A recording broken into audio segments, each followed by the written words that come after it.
Jesus Christ, that's a bipedal, some kind of a bipedal humanoid. I'm an Ohio sheriff, and I'm absolutely speechless after the darkest Bigfoot case in history crossed my desk. With a missing hiker's backpack found in a tree, this case points towards the most horrific thing Bigfoot has ever done. And when I went to investigate for myself, I became Bigfoot's next target that might never make it out alive. My name is Craig Abbott, and I was 41 when this case landed on my desk. I'd been a sheriff for years, but I'd never seen a missing hiker case begin with a backpack hanging 20 feet up in a tree. Barry Elwood was 34. He left early that Saturday morning without saying exactly which route he was taking, just the trailhead. When he wasn't home by dark, his wife called a few friends, then called my office the next morning to file a missing person report. At first, nobody thought it was anything unusual. People get lost hiking every year, especially in that part of southeastern Ohio where the trails disappear into miles of thick forest. My deputies organized a small search team that same morning, figuring they'd probably find Barry with a twisted ankle or sitting somewhere waiting for help. None of us had any idea that we were walking right into the biggest Bigfoot case ever. By the second day, we had a handful of deputies and a couple of volunteers out searching the trail Barry had likely taken. For hours, they found nothing. Then, one of the volunteers happened to look up. Barry's backpack was hanging nearly 20 feet above the ground in the branches of a tree. One of my deputies climbed up to bring it down. Every zipper was still closed. His food, his water bottles, his phone, map, compass, extra clothes, everything he'd packed for the trip was exactly where he'd left it. That was the moment the search stopped looking like an ordinary missing hiker case. People don't abandon every piece of gear they need to survive and somehow leave it hanging 20 feet above the ground. I couldn't shake the feeling that whatever happened to Barry wasn't something dogs and search grids were going to find sitting behind a desk reading reports. So the next morning, I packed my own gear, told my deputies I'd radio in by evening, and headed into those woods myself. The trail wasn't especially difficult, and aside from passing one older couple during the morning, I had the place almost entirely to myself. I covered a few more miles before anything started feeling off. Every so often, I'd glance over my shoulder, half expecting to see another hiker catching up or somebody out searching nearby. Nobody was there. I kept walking anyway, but before long, I noticed something that finally made me stop in my tracks. There were large footprints crossing the trail. There weren't any claw marks, so I knew they didn't belong to a bear. The tracks continued into the trees in a straight line, and the impressions were still sharp enough that whatever had made them couldn't have been very far ahead. Curiosity got the better of me. I stepped off the trail, figuring I'd follow them for a few minutes before heading back. I followed the tracks for another few minutes before I started noticing other things. There were broken saplings along the way, and branches snapped much higher than I could have reached. Whatever had passed through, there wasn't just heavy, it was tall. I found myself looking around a lot more than I was looking at the ground. Then I heard a loud crack somewhere ahead of me. It sounded like someone had just broken a thick tree branch. I stopped and listened. A few seconds later, I heard another one. This one was closer. I figured I'd pushed my luck enough and decided it was time to head back to the trail. I'd barely turned around before I heard something big moving through the trees behind me. Something stepped out from between the trees about 50 yards away, and the second I saw it, I knew exactly what I was looking at. It was Bigfoot. It had to be. It was standing upright, covered in dark brown hair, and easily taller than any person I'd ever seen. I'd heard the stories growing up like everybody else, but I never imagined I'd be standing there looking at one with my own eyes. For one stupid second, I actually thought if I stayed calm and slowly backed away, it'd let me leave. The instant I took that first step, it exploded toward me. I've never seen anything that big move that fast. It tore through the trees like they weren't even there, and before I knew it, I was running for my life. I wasn't thinking about the trail anymore. The only thing on my mind was getting as far away from that Bigfoot as I could. I could hear its heavy footsteps pounding through the woods behind me, and every time I thought I was pulling away, they only got closer. I glanced over my shoulder once and immediately wished I hadn't. That thing was closing the distance far faster than something that size should have been able to. Then I spotted the biggest tree nearby. Its lowest branch was just within reach, so I jumped, grabbed hold, and climbed as fast as I could. I was only a few feet off the ground when something slammed into the trunk beneath me. I looked down just in time to see the Bigfoot slam both hands into the trunk again. The entire tree shook beneath me. Loose bark broke away and scattered across the ground while I clung to the branch with both arms, trying not to lose my grip. I'd never felt something that solid move so violently before. I climbed higher, grabbing whatever branches I could reach, moving as fast as my arms and legs would let me. That's when everything below me went quiet. As strange as it sounds, that scared me more than the tree shaking ever had. The tree had stopped shaking and the forest had gone quiet again. I leaned over the branch just enough to look down, expecting to see the Bigfoot standing at the bottom of the trunk, but it wasn't there. I quickly scanned the ground around the tree, wondering where something that big could have disappeared to in just a few seconds. Then I heard a rough scraping sound against the bark. It wasn't coming from below me. It was coming from the opposite side of the trunk. I shifted just enough to look around the tree, and the second I did, my stomach dropped. The Bigfoot had both hands wrapped around the trunk and was climbing straight toward me. I was so sure I was about to die in that tree. I scrambled up another couple of branches, but I wasn't climbing nearly as fast as it was. Every time I looked down, the distance between us had gotten smaller. The tree wasn't tall enough to keep climbing forever, and I was running out of places to go. That's when I remembered the bear spray clipped to my belt. I'd carried it on every hike for years and had never once taken the safety off. My hands were shaking so badly I nearly dropped it trying to get it free. I waited until the Bigfoot climbed within a few feet of me, pointed the canister straight at its face, and pressed the trigger. The second the spray hit its face, the Bigfoot let out a roar so loud it echoed through the trees. It recoiled instantly, throwing its head back and losing its grip for a moment before catching itself against the trunk again. That was all the time I needed. I slid my arms out of my pack straps and let it drop so I could move faster, then climbed down the opposite side of the tree as fast as I could, barely thinking about where I was putting my hands or feet. I hit the ground harder than I meant to, stumbled, then took off running without looking back. I'd only gone a few yards before another roar rolled through the forest behind me. There was no going back for the pack now. I kept running, even though everything I needed to survive the next few days was still sitting at the base of that tree. I didn't stop running until my legs gave out. By then, I had no idea where I was anymore. I'd crossed a creek, pushed through thick brush, and scrambled over enough fallen trees that every direction looked exactly the same. Even if I'd wanted to go back for my backpack, I wouldn't have known where to start. I stopped long enough to check what I still had on me. The bear spray was empty. My multi-tool was still clipped to my pocket, and somehow the small hatchet on my belt had made it through the chase. My food, water, map, radio, and phone were all still sitting back at that tree. I was out here looking for one missing man, and now I was just as lost as he was. I tried finding the tree again, figuring if I could get my backpack back, I'd still have a chance to turn the whole situation around. It didn't take long to realize how pointless that was. I'd run through so much brush, crossed a creek, and changed directions so many times that I couldn't even say which way I'd come from. The worst part was that every stretch of forest started looking the same. I'd spot a group of rocks or a fallen log and convince myself I'd already been there, only to realize a few minutes later it wasn't the same place at all. That's when I accepted something I really didn't want to. My backpack might have only been a few hundred yards away, but I had no idea where that tree was anymore. Going back wasn't an option. If I wanted to make it out of those woods, I'd have to do it without everything I'd packed for the trip. The first thing I needed was water. I still had the empty bottle clipped to my belt, but without the backpack, I'd lost almost everything I'd brought with me. Food was going to become a problem eventually, but water couldn't wait. I started following the lowest ground I could find, hoping it'd lead me to another creek.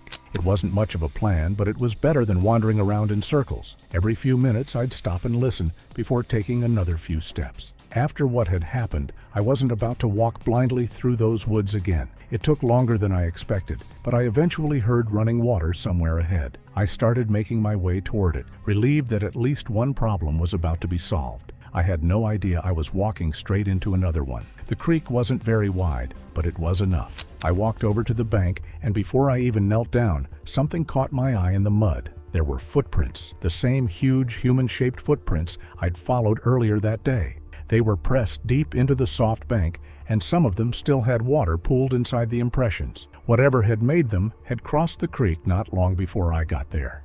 I stayed where I was, looking from the tracks to the trees on the other side. Part of me wanted to fill my bottle and keep moving, but another part kept wondering whether it was still close enough to hear me. In the end, thirst won.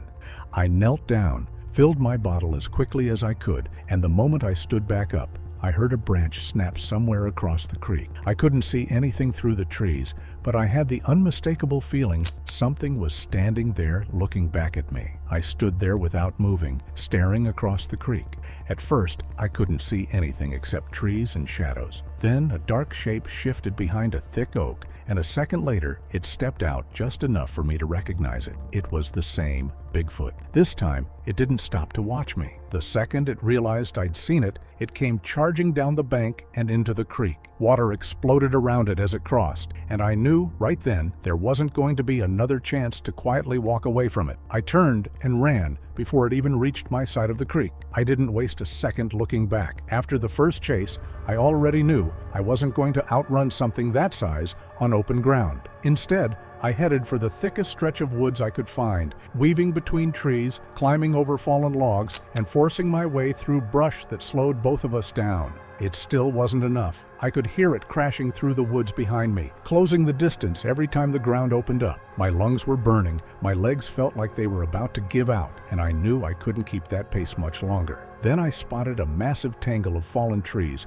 where years of dead timber had piled on top of itself. I threw myself into the middle of it, crawling through gaps that were barely wide enough for me. The noise behind me stopped. For the first time since the chase began, I couldn't tell where Bigfoot was anymore. I stayed where I was, hardly daring to breathe.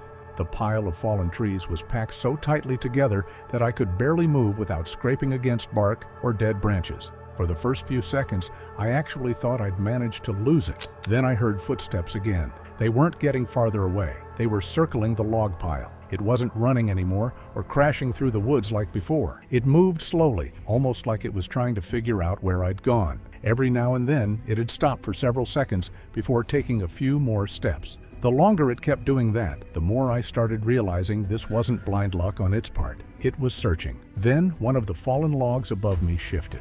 Dust and bits of rotten bark drifted into my face as something heavy pushed against the pile from the outside. Another log rolled a few inches, opening a narrow gap where there hadn't been one before. It wasn't trying to climb over, it was trying to pull the entire pile apart. I knew it was only a matter of time before the two of us were face to face again. I knew I couldn't stay there waiting for it to uncover me. Every few seconds, another log shifted, and each time more daylight spilled through the gaps. Before long, it'd have a clear path straight to where I was hiding. I looked around for anything I could use. One of the smaller logs beside me had wedged itself between two larger trunks, leaving just enough room for me to swing the little hatchet. I started chopping through it as quietly as I could. It wasn't about cutting the whole thing in half, I just needed to weaken it enough to move. Another log shifted above me. I stopped swinging. The Bigfoot was so close, I could hear it breathing through the gaps. The moment it started pulling on another section of the pile,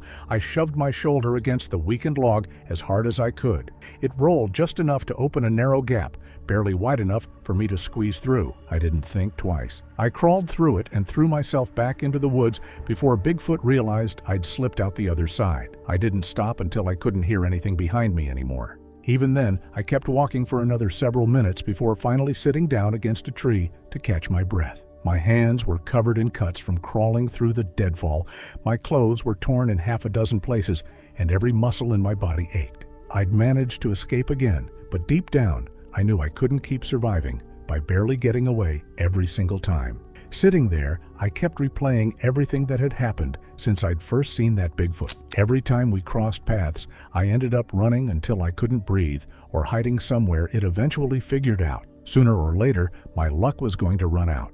That was the moment I decided I needed something with more reach than the little hatchet hanging from my belt. As soon as I'd caught my breath, I got back on my feet and started looking for the straightest young tree I could find.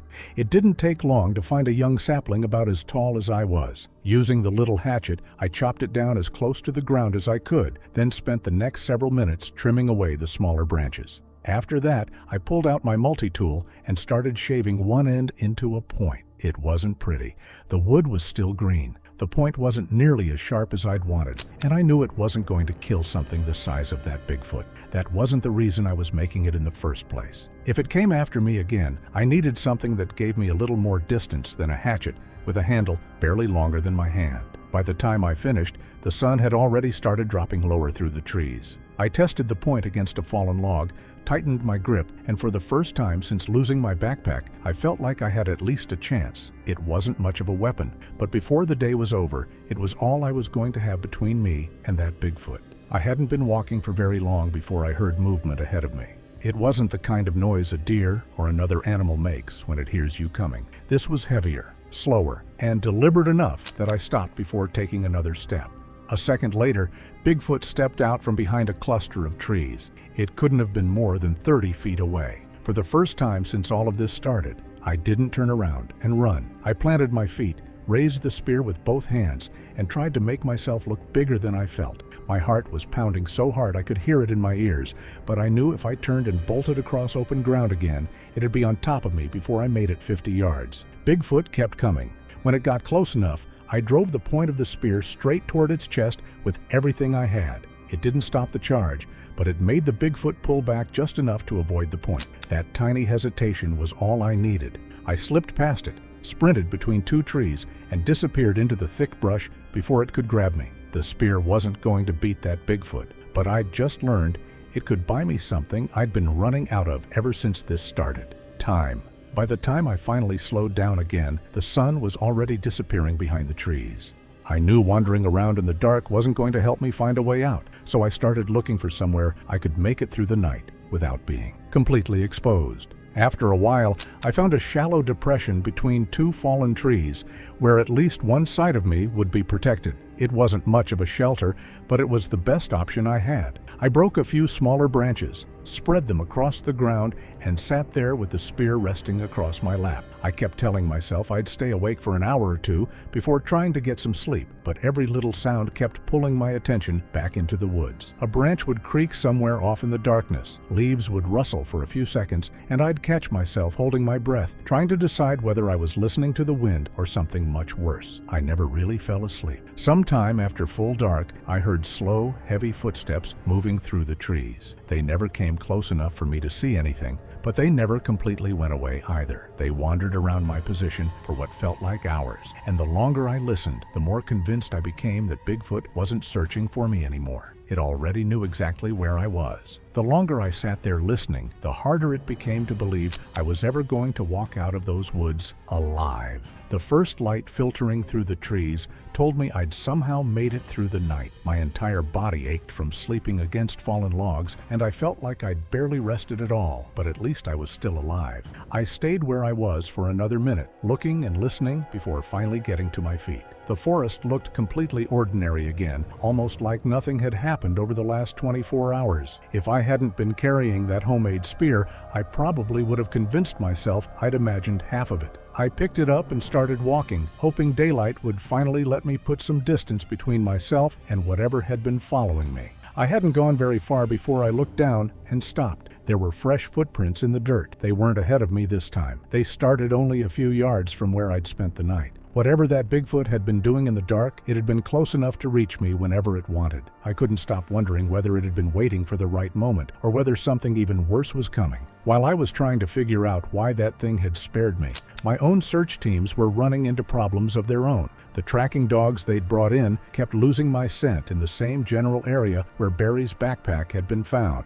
A few handlers later said the dogs became unusually nervous whenever they tried pushing deeper into the forest. They'd stop, whine, and refuse to move no matter how much they were encouraged. My deputies also started finding things they couldn't explain. Small trees had been snapped several feet above the ground. Heavy logs looked like they'd been shoved aside, and scattered through the mud were footprints far larger than anything belonging to a person. Nobody wanted to be the first one to say what they were all quietly thinking. At that point, finding me alive was still the only thing that mattered. They just didn't realize how close they already were. I spun around just as the Bigfoot burst through the trees behind me. I didn't stop to think. I took off running toward a stretch of survey tape because it was the first sign I'd seen that another person had been through that part of the forest. I never made it. Before I got halfway there, the Bigfoot came crashing through the woods at an angle instead of following directly behind me. It wasn't chasing me anymore. It was cutting me off. I changed directions without slowing down, hoping I could lose it in the thicker trees, but every time I tried to break away, it'd appear somewhere ahead of me again.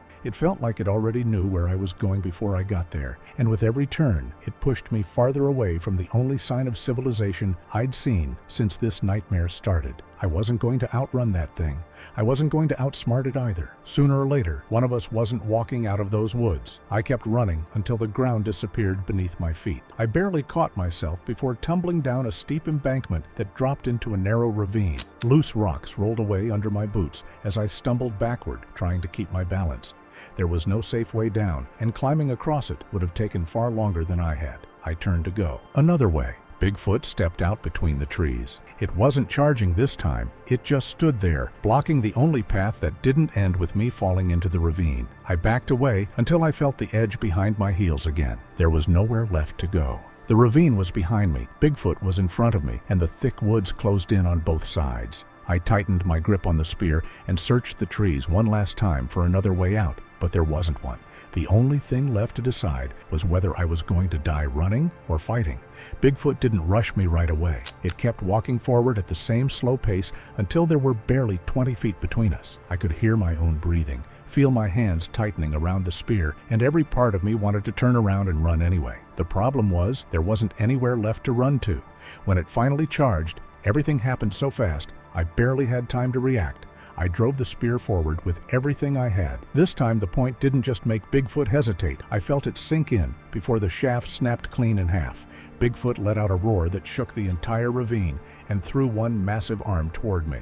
I ducked underneath it, but the back of its hand still caught my shoulder hard enough to send me crashing onto the rocks.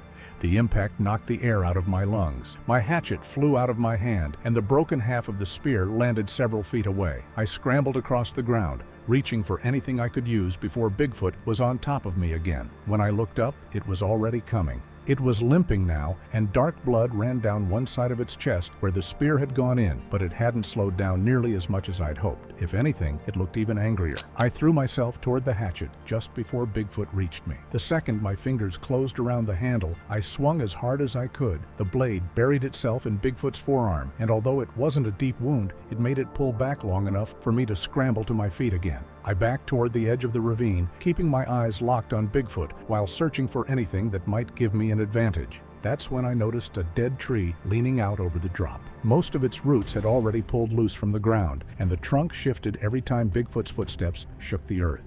An idea hit me. It wasn't a good one, but it was the only one I had. I stepped closer to the tree, trying to make it look like I was trapped. Bigfoot came straight at me without slowing down, and I waited until the last possible second before diving out of the way. The ground shuddered as its full weight slammed into the base of the dead tree. I heard a loud crack, then the entire trunk started to move. The dead tree came crashing down with a deafening crack. Bigfoot tried to jump back, but it was too late. The trunk slammed into its shoulder and drove it to the ground beneath a cloud of dirt and broken branches. The whole ravine shook from the impact, and for just a second, everything went still. I didn't stop to think. I grabbed the broken half of the spear and hit Bigfoot with everything I had. The broken end of the spear drove into its neck as it struggled beneath the fallen tree. It roared and thrashed so violently that it nearly threw the trunk off itself, but I didn't stop. I pulled the hatchet from my belt and swung again and again until it finally stopped fighting. I dropped to my knees, barely able to breathe. Every part of my body hurt, and for a few seconds,